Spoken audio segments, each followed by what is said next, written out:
Namaste friends, welcome to my YouTube channel, The Truth and Philosophy, and my name is Dr. Satyabrat Das.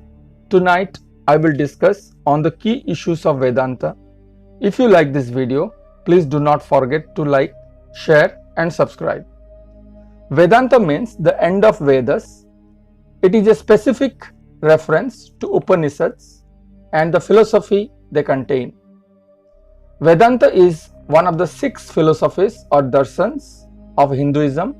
These are Advaita philosophy, Visishta Advaita philosophy, Dvaita philosophy, Dvaita Dvaita philosophy, Suddha Dvaita philosophy, Achintya Veda Aveda philosophy. The school derives its philosophy mainly from the Vedas and Upanishads, the Brahma Sutras and Bhagavad Gita. All together, they are called the triple foundation of the school of Vedanta. The principal concept of Vedanta include the nature of reality, the status of Brahman, Atman, and the relationship between Brahman and nature, the cause of creation, the nature of bondage, means of liberation, state of consciousness, self-purification of soul, the practice of yoga and meditation, so on. In this presentation, the Atman manifested from Paramatman or the Brahman or the Purusha or infinite, and it get manifested with the help of 3 gunas, Sat, Rajas and Tamas, and taken so many births from one life to another life, from birth, disease, old age and death. The soul precedes many lives and keep on going. It is an endless process in a particular samsara. So the samsara is the nature or the trap from where the soul gets many births, and out of many births he realizes one day that who he is and try to conquer the knowledge and other paths to get liberated from his life and again mix with the Paramatman. This is the common ground on which the Vedanta philosophy is based. So let us begin with one by one these 6 important philosophies of Vedanta. Let us begin with Advaita philosophy. Advaita literally means the absence of duality or non-dualism.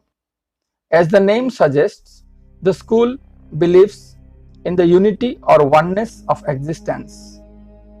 The Advaita philosophy, as you see, was propounded by Adiguru Sankaracharya, the great Indian philosopher and a social reformer who lived during the 8th century. His teachings are based on unity of soul and Brahman, in which Brahman is viewed as without attributes. He travelled across India and other parts of the South Asia to propagate his philosophy through disclosure and debates with other thinkers. In his short span of 32 years, he became one of the greatest teachers of Vedas. The only weapon used for his achievement was pure knowledge and spirituality. Everything is either Brahman, Supreme Self, or all-pervading consciousness. Basically, Sankaracharya belongs to Brahmin indulging in Shiva Upashaka, and he was Shaiva basically, and according to him, the world and begins are mere projections, appearance or illusion. The individual souls or Atmans are also Brahman. Since in their embodied state they are subject to delusion and ignorance, beings cannot perceive Brahman, who is hidden in all in the world, as true, just as people often mistake a rope for a snake when they do not see the rope clearly.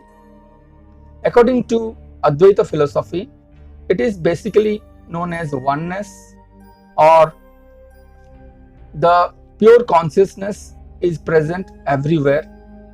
Even though a soul gets manifested in the nature or the Maya, once the Maya disappears, there is no difference between the Atman and Paramatman.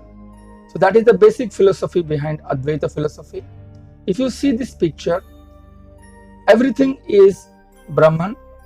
So we represent our soul with Shivalinga, and the droplets of water falls on his head, and it is situated on a base, and that base is known as Prakriti, and the snake reveals the time or the Kala. So this Advaita philosophy is also similar with a drop of water. When it falls in the ocean of seas, then the drop of water loses its existence. Similarly, when the Atman understands or knows the real state of who he is, ultimately the oneness occurs. He realizes that there is no difference between he and the Paramatman. Ultimately, his soul gets liberated from his birth and death circle, and finally it gets dissolved into the ocean of love. Advaita Vedanta consists of self or Brahman, supreme self or all-pervading consciousness, the reality. It is the pure consciousness and of the form of knowledge. Mind is a mere instrument without self-awareness and comprehends the objects by assuming their mood. However, by its innate and illuminated by the self, the knowledge of the world is untrue because it changes with the time. What is true is the knowledge of the self or Atmagyan, or highest knowledge, or Brahmagyan. Brahman is Nirgun, without qualities, modes and forms.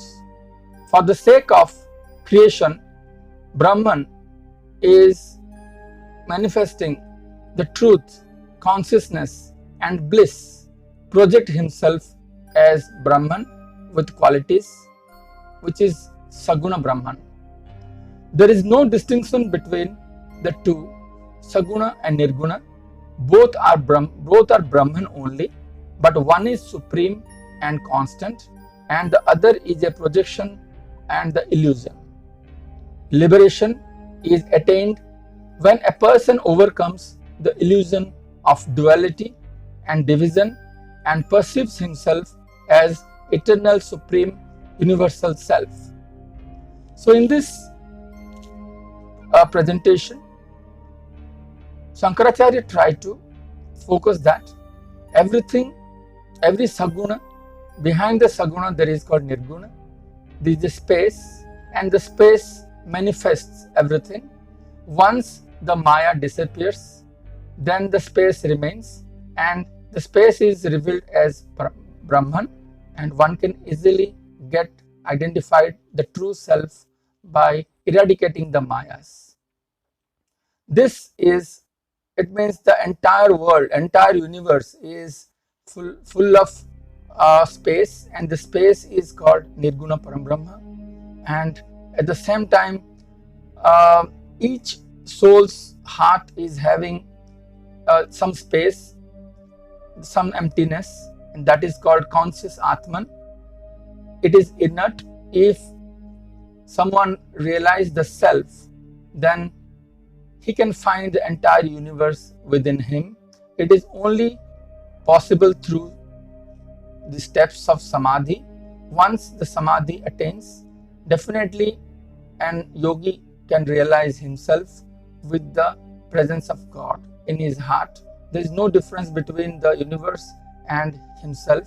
So this is the way the Advaita Vedanta speaks, and he also focuses that the Maya is everywhere. It makes individual to it is a hurdle to individual to know the truth. You can see the picture of Lord Vishnu is sleeping on the Kshirasagar and goddesses Lakshmi is serving his feet. It means Lord Vishnu is treated as the Paramatman or the ultimate consciousness, and goddesses Lakshmi is treated here as the Maya. And Vishnu, Lord Narayan understands that if he do not allow Maya to his consciousness, then ultimately he will be blissful and he will be true self. That symbol is just visualizing in this way. Next, go to the another slide. It shows Shankaracharya defines God in 5 forms. He understands that the Supreme is one undivided consciousness, Nirguna Nirakar, but sometimes the Nirguna Nirakar makes certain manifestation, certain duties to maintain the balance in the universe. Sometimes he will be treated as Shiva, Vishnu, Brahma, Ganesh and Jagat Mata. Shiva is a form of the Paramatman who can destroy the ignorance. Vishnu is the preserver and Brahma is the creator of the universe. Ganesh makes sustainability to the universe. Jagat Mata is the Shakti, is the energy present in the universe. So in this way, Shankaracharya has defined 5 gods or 5 division of the undivided consciousness. So the next important philosophy, this continues with Advaita philosophy, is it acknowledges the Brahman as the supreme reality. No distinction between Brahman and Atman. The other is projection of an illusion. Look at this diagram where everything is one. He himself is the Purusha or the Paramatman, and the soul once realized, he gets the same form of Paramatman. So this is the Advaita philosophy of Adiguru Shankaracharya. The next important philosophy is called Visishta Advaita philosophy.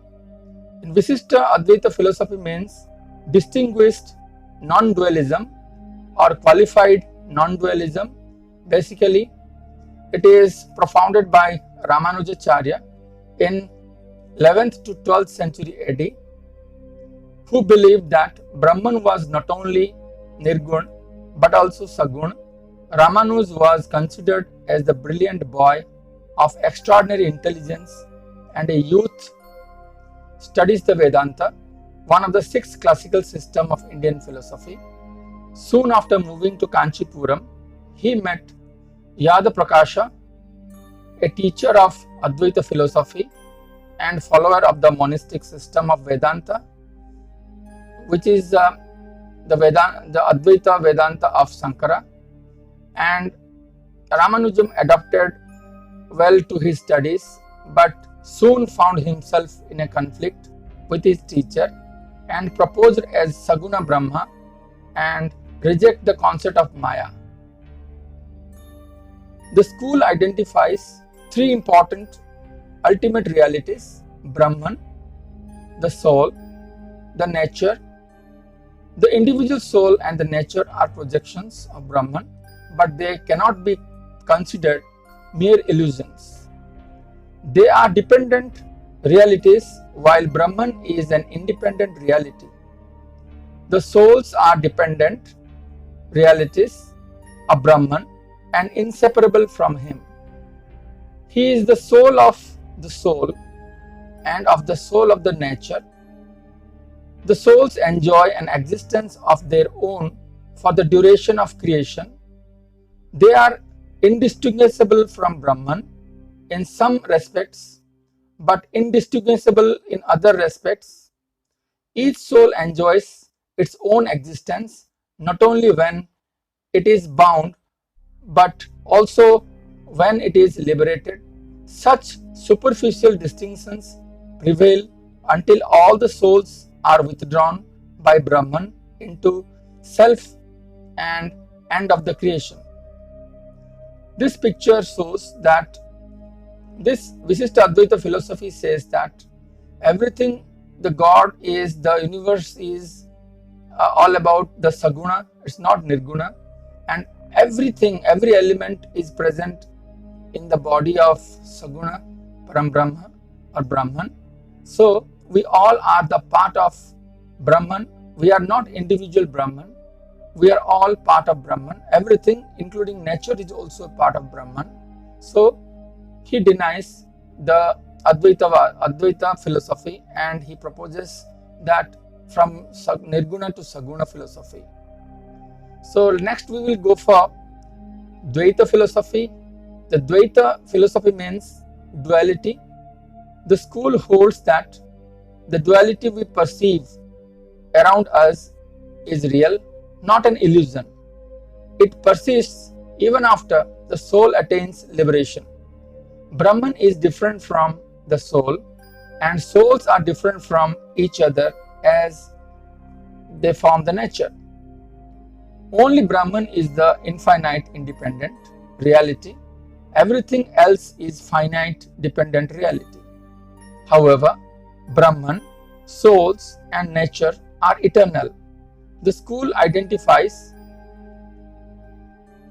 the five distinction dualities that characterized existence, and they are duality between Brahman and soul, between Brahman and nature, between soul and nature, and between one soul and another soul, and between one aspect of nature to another aspect of nature.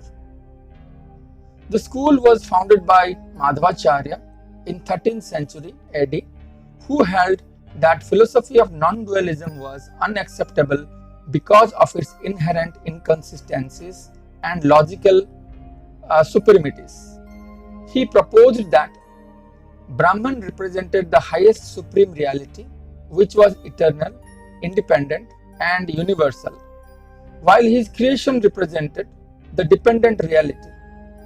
Everything that is a part of dependent reality represents a separate reality in itself and distinguishable from the rest not only its essence but also in other aspects.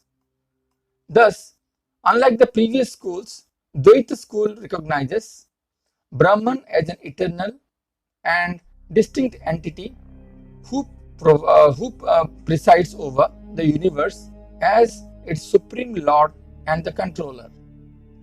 So, in this philosophy of Dvaita philosophy, it is different. Every soul is indifferent from its source soul or the Param or the Brahman. So, everyone try to focus to reach to the Paramatman by doing certain bhaktis. Here he denies the knowledge has less role to play, but pure devotion makes a soul to get liberation of his existence. So basically this Visishta Advaita and Dvaita philosophy are from Vaishnava philosophies, and Advaita philosophy was the Saiva philosophy or the Nirguna philosophy. So in this next slide, he says, he doesn't say that the soul or the Atman can be revealed as a parrot and Brahman can be revealed as the leaf of a tree. When a parrot comes and sit among the tree, among the leaves, it hides for a certain period of time, but there is no similarity between the green leaf and the green parrot. So it is a separate entity. So it means for some period of time, a conscious soul will get liberated, and again he gets birth, and again he continues his cycle of life and death. The school holds that although the souls are dependent realities, they are not created by Brahman but exist eternally, since they are dependent upon Brahman. So Brahman and their dependence upon him not only for their existence but also for their liberation. This Dvaita philosophy says the individual soul and the nature is separated from the Brahman. The Brahman is distinguished and a great soul, and all these organisms having the soul are not at all part of Brahman. He has created this, he has controlled this, everyone has relationship with everything, so it means all are related to everything. First time in Dvaita philosophy, Madhvacharya introduced the incarnation of Lord Vishnu and his worship, and he assumes that Lord Vishnu is the Brahman, and he is the Saguna, and he can manifest his life just to make a different play in the universe, just to protect us, just to preserve us, and just to give a way to life. So the another important aspect of Vedanta is Dvaita Advaita Vedanta. This is propounded by Nimbarkacharya in 11th century. This school is also known as Veda Aveda school of philosophy, and Nimbarkacharya is also the Vaishnav like other two philosophies.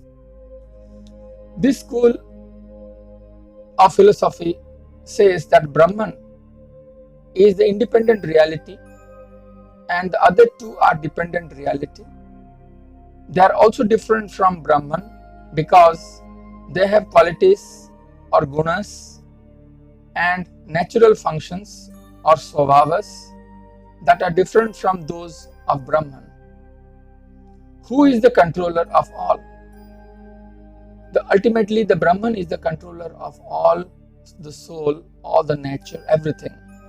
However, they cannot be said to be entirely different from him since they are dependent upon him. Hence, in relation to Brahman, they have otherness as well as sameness. Brahman is the highest reality and the ultimate cause of creation.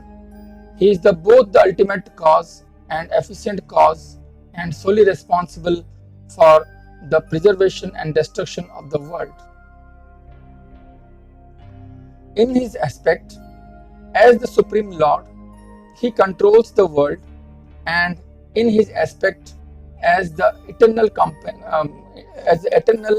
companion of the soul, he maintains a personal connection with them. So in this presentation, from the soul is derived from the consciousness, the Purusha.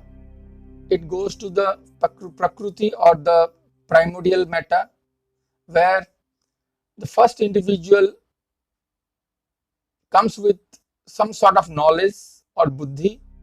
From his knowledge, he derives ahamkar or ego. From his ego, three gunas are interpreted. First is Rajasic, Tamasic, and Sattvic. From Sattvic quality, the mind is manifested with 5 senses as well as 5 active sensories. 5 cognitive senses are to see, to hear, to smell, to taste, and to touch. 5 active senses or sensory, five sensory organs are to speak, to hold, to move, to reproduce, to excretory. Out of the tamasic quality, five subtle elements have taken into account: the earth, the water, the air, the fire, and the space. So, out of this, the tamasic element is present much more. We are all driven by the tamasic subtle elements. According to the five elements, our entire gratification is made. So, if someone crosses these three qualities, ultimately that quality is towards the divinity or towards the spirituality and get liberated. So, as long as these three qualities are remain with us, so we cannot realize the Paramatman or the self. So this is the Dvaita Advaita philosophy, and he tries to emphasize that these three gunas are different from the Brahman, and the person who resists these three gunas and who conquer these three gunas, ultimately he will reach to his devotion. It is only possible through the practices of Sattvic Satguna, and ultimately he will reach to the ultimate destiny with the help of this. So, according to this philosophy of Dvaita Advaita, nature is the object and one who enjoyed, while the souls are the subjects, those who enjoy. It is the three types of nature with three modes of gunas: sattva, rajas, and tamas, and the skeletal bodies which are not derived from the nature and time. The school defines that Lord Krishna as the highest supreme self and his consort Radha as his companion and nature. By surrendering to him, the worshipping him with devotion and cultivating virtues and right knowledge, one can attain liberation. The next important philosophy is called Suddha Advaita philosophy. The school of Suddha Advaita or the pure consciousness philosophy was founded by Sri Ballavacharya in 13th to 14th century AD, who is also credited with initiating the tradition of Ballava, which is also known as Pushti Marga. Pushti Marga proposed the Suddha Advaita to distinguish it from Sankara's Kevala Advaita, since he believed that the latter was impure because of its emphasis upon Maya or illusion. So, Ballavacharya is also Vaishnav. He also proposes the Vaishnav philosophy like other three philosophers. The tradition of worshipping Lord Krishna was the prime motto of this philosophy. The school believes that Brahman and individual souls have the same essence and represent the same reality, just as fire and sparks, and as well as the sun and the rays of the sun. However, they cannot be considered the same because Brahman is the whole while the soul are his parts. Brahman is Sat, pure conscious is Chit, and Anand is bliss, whereas in soul the third aspect remains hidden. According to this school, Maya is the power of Brahman and not unreal. Brahman is both the creator and the created. All things that arise from him are eventually withdrawn by him. The school holds that through knowledge devotion and self-service, one can enter the abode of Krishna and highest of all worlds, including Vaikuntha, and remain in his eternal service. The sixth philosophy is Achintya Bheda Abheda. It was founded by Chaitanya Mahaprabhu in 15th to 16th century AD. The school derives its inspiration from both the Dvaita and the Visishta Dvaita school and rejects the school of Advaita. Achintya Bheda Abheda means inconceivable difference and non-difference. The supreme reality of Brahman and its distinction as well as non-distinction from the individual soul are unknowable and impracticable to the human mind and intellect. So here the mind and intellect is not a part of realizing God.